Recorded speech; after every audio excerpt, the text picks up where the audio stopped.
The Toyota Land Cruiser may well be one of the most significant vehicles ever made. In countries with unforgiving terrain, in which your life many times depends on your car, the Land Cruiser was and still is the best-selling vehicle. You see, the Land Cruiser isn't just a car. It's a furious soldier or a loyal friend who, no matter the wounds and battle scars, will get you back home. Of course, there are more variants to the Land Cruiser than I can even count, and all of them are built for a specific reason. Today, we will be having a look at its smaller brother, the 1998 90 Series Land Cruiser Prado.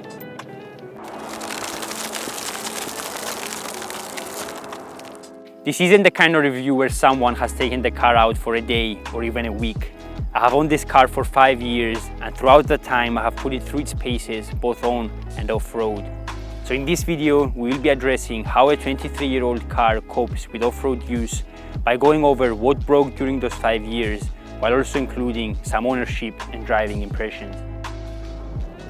The lighter-duty Prado was built with comfort and capability in mind. The independent front suspension means that the 90 rides great on road and can get into turn while staying composed.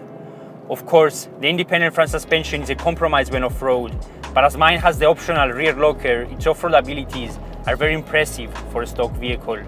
The 1KZ diesel engine has good power when kept light, but does get sluggish when loaded or towing.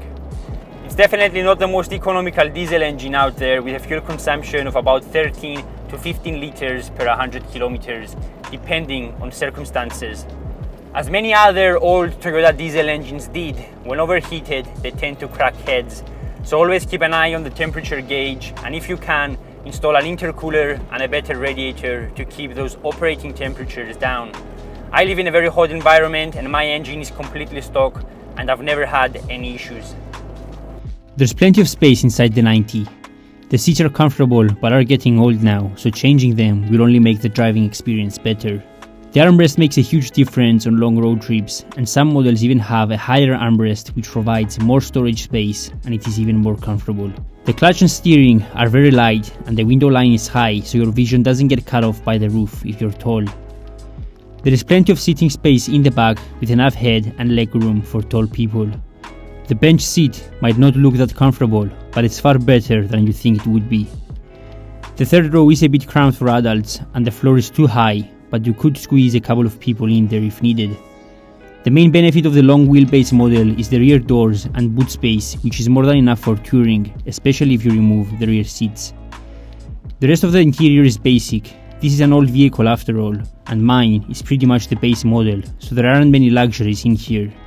That does not mean it's not comfortable though. This vehicle is completely stock, other than the tires and the snorkel. However, it does have the optional rear differential locker, which makes a massive difference. The 90 can go pretty far when stock, so as a tourer, there is not much more you would need. If you go for 33-inch tires, a 2-inch lift and a front locker, you can drive some pretty tough tracks. The only issues I can see with the 90 series are the slightly longer wheelbase, the rear overhang and the independent front suspension. So it's time to go over what broke during the years, and for that I will need my notebook. The starter motor, I've changed all suspension bushings and went for poly bushes, which I would not suggest because are squeaky and make the ride harsher. I've changed the steering rack, 2 sets of front lower ball joints, 1 left upper ball joint, seized front left caliper which I rebuilt twice, clutch master and slave cylinders, and squeaky uni joints, which were my fault because I completely forgot to re-grease them. The rest of the repairs are general wear items such as the clutch, belts and water pump. The ball joints were replaced due to maintenance and not a failure. Inside the car, everything works as it should with no issues.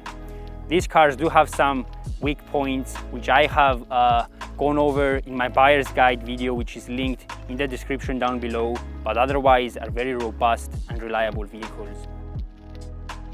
Land Cruisers are incredible vehicles, and the 90 is no exception. In my opinion, it is the ideal budget over Land Tourer. It offers comfort and capability. I often think that if the whole world was built and run with the same attention to detail that Land Cruisers are engineered and produced, we would be far better off. But sadly, everything is based on the Land Rover.